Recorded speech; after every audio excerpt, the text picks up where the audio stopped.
Hello everybody, welcome back to Keerthika's kitchen. ఈరోజు వీడియోలో మన south Indian most favourite breakfast recipe pesarattu upma ఎలా ప్రిపేర్ చేసుకోవాలో ఈ వీడియోలో చూపించబోతున్నాను. పెసరట్టు పిండి నేను చూపించిన మెజర్మెంట్స్తో కనుక తీసుకుంటే మీకు పెసరట్టు క్రిస్పీగా కావాలి అంటే క్రిస్పీగా, సాఫ్ట్గా కావాలి అంటే సాఫ్ట్గా ఎలా అయినా వస్తుంది. ఇంకా ఈ రెసిపీ మేకింగ్ ప్రాసెస్ చూసేద్దాం. పెసరట్టు ప్రిపేర్ చేయడం కోసం మనం ముందు రోజు నైటే పప్పును నానబెట్టుకోవాలి. దానికోసం ఒక బౌల్ తీసుకొని ఇందులో 1 కప్పు దాకా పెసలను తీసుకోవాలి. పెసర్లు లేకపోతే మీరు పొట్టు పెసరపప్పు అయినా యూజ్ చేయొచ్చు.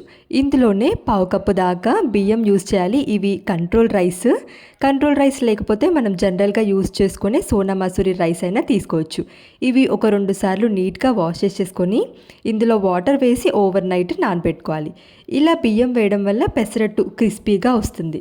ఇంకా నెక్స్ట్ డే మార్నింగ్ మనకు పెసర్లు చక్కగా నానిపోయాయి కదా, ఇంకా వీటిని మనం మిక్సీ పట్టేసుకోవాలి. ఇప్పుడు మిక్సీ జార్లో ఒక చిన్న అల్లం ముక్క, అలాగే 2 పచ్చిమిర్చి, ఇంకా మనం ముందుగానే నానపెట్టుకున్న ఈ పెసర్లు ఇంకా బియ్యం కూడా వేసేసుకొని ఇందులో టేస్ట్కి సరిపడా 1 టేబుల్ స్పూన్ సాల్ట్, అలాగే 1/2 టేబుల్ స్పూన్ జీలకర్ర వేసేసుకొని తగినన్ని వాటర్ వేసుకొని ఇలా ఫైన్ బ్యాటర్గా గ్రైండ్ చేసేసుకోవాలి. ఇలా గ్రైండ్ చేసుకున్న పిండిని వేరే ఒక గిన్నెలోకి ట్రాన్స్ఫర్ చేసేసుకోవాలి. ఇలా గ్రైండ్ చేసుకున్న ఈ పెసరట్టు పిండిని గంట లేదా అరగంట వరకైనా నాననివ్వాలి. మీరు ఈ పెసరట్టు పిండి ముందు రోజైనా గ్రైండ్ చేసేసుకోవచ్చు. దీన్ని ఫ్రిడ్జ్లో పెట్టేసి 2-3 రోజులు కూడా వాడుకోవచ్చు, ఫ్రెష్గానే ఉంటుంది. ఈ లోపు మనము పెసరట్టులోకి ఉప్మా ప్రిపేర్ చేద్దాం. ముందుగా ప్యాన్ పెట్టేసుకొని ఇందులో ఒక చిన్న గ్లాస్ బొంబాయి రవ్వ వేసుకొని లో ఫ్లేమ్లో దోరగా ఫ్రై చేసుకోవాలి. ఇలా లైట్గా ఫ్రై అయిన తర్వాత ఈ రవ్వని ప్లేట్లోకి ట్రాన్స్ఫర్ చేసుకోవాలి. ఇంక ఇప్పుడు ప్యాన్లో 1 టేబుల్ స్పూన్ ఆయిల్ వేసుకొని 1/2 టేబుల్ స్పూన్ ఆవాలు, అలాగే 1/2 టేబుల్ స్పూన్ జీలకర్ర వేసుకొని పోపు, పచ్చిశనగపప్పు, మినప్పప్పు 1 టేబుల్ స్పూన్ వేసుకొని ఫ్రై చేసుకున్న తర్వాత సన్నగా చాప్ చేసుకున్న పచ్చిమిర్చి ఒక 2, అలాగే చాప్ చేసుకున్న ఆనియన్, మీడియం సైజ్ ఆనియన్ 1 వేసుకొని ఇందులో గుప్పెడు కరివేపాకు, 10 నుంచి 12 జీడిపప్పు వేసుకొని ఇవన్నీ కూడా లైట్ గోల్డెన్ బ్రౌన్ కలర్లోకి వచ్చేంత వరకు ఫ్రై చేసుకోవాలి. ఇంకా నెక్స్ట్ ఇందులో ఏ గ్లాస్తో అయితే రవ్వ తీసుకున్నామో అదే గ్లాసులతో 3 గ్లాసులన్నర వాటర్ అయితే మనకు ఉప్మా పర్ఫెక్ట్ కన్సిస్టెన్సీలో సరిపోతుంది. ఇలా 3.5 గ్లాసెస్ వాటర్ వేసుకున్న తర్వాత ఇందులో టేస్ట్కి సరిపడా సాల్ట్ వేసుకొని క్యాప్ పెట్టేసి వాటర్ బాయిలింగ్ అయ్యేంత వరకు మరగనివ్వాలి.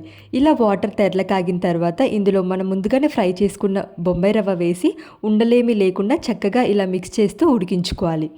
ఇంక ఇలా ఉప్మా రవ్వ వేసిన తర్వాత త్వరగానే చిక్కపడుతుంది కాబట్టి లో టు మీడియం ఫ్లేమ్లో అడ్జస్ట్ చేసుకొని ఇంకొక 2 to 3 మినిట్స్ కుక్ చేసుకుంటే మన ఉప్మా దగ్గర పడుతుంది. ఈ కన్సిస్టెన్సీలో ఇంకా ఫ్లేమ్ ఆఫ్ చేసేస్తే సరిపోతుంది.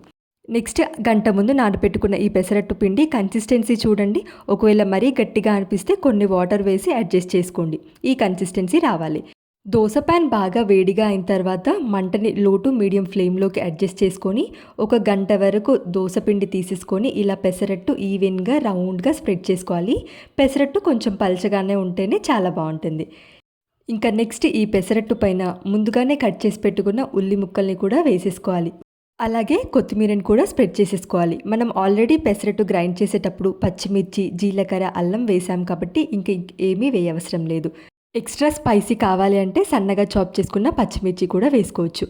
ఇంకా 1 టేబుల్ స్పూన్ ఆయిల్ వేసేసుకొని ఈ ఆనియన్స్ పెసరట్టుకి బాగా స్టిక్ అయ్యే విధంగా ఇలా ఈవెన్గా ఒకసారి ప్రెస్ చేసేసి ఇలా గోల్డెన్ బ్రౌన్ కలర్లోకి ఫ్రై అయిన తర్వాత ఇంకో సైడ్ ఫ్లిప్ చేసి ఇంకో నిమిషం పాటు ఫ్రై చేసుకోవాలి. ఇలా 2 సైడ్స్ కూడా ఫ్లిప్ చేసి ఫ్రై చేసుకోవడం వల్ల మనకు పెసరట్టు క్రిస్పీగా వస్తుంది. ఇలా 1 నిమిషం పాటు ఫ్రై చేసేసి పెసరట్టు ఫ్లిప్ చేసుకొని మనం ముందుగానే ప్రిపేర్ చేసిన ఉప్మా ఒక 2 గరిటెల వరకు పెసరట్టుకి ఒక సైడ్ పెట్టేసి ఇక పెసరట్టుని ఫోల్డ్ చేసేసుకొని సర్వ్ చేసుకోవడమే. అంతేనండి, హోటల్లో ప్రిపేర్ చేసి మనకు పెసరట్టు ఉప్మా ఇంట్లోనే ఈజీగా ప్రిపేర్ చేసుకోవచ్చు.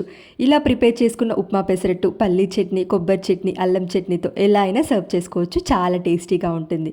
ఈ రెసిపీ కనుక మీకు నచ్చితే వీడియోని లైక్ చేయండి. ఇలాంటి మరిన్ని ఇంట్రెస్టింగ్ రెసిపీస్ కోసం మన ఛానల్ని సబ్స్క్రైబ్ చేయండి. సబ్స్క్రైబ్ చేసి పక్కనే ఉన్న బెల్ ఐకాన్ని ప్రెస్ చేయండి. Thank you for watching this recipe in Keerthika's kitchen.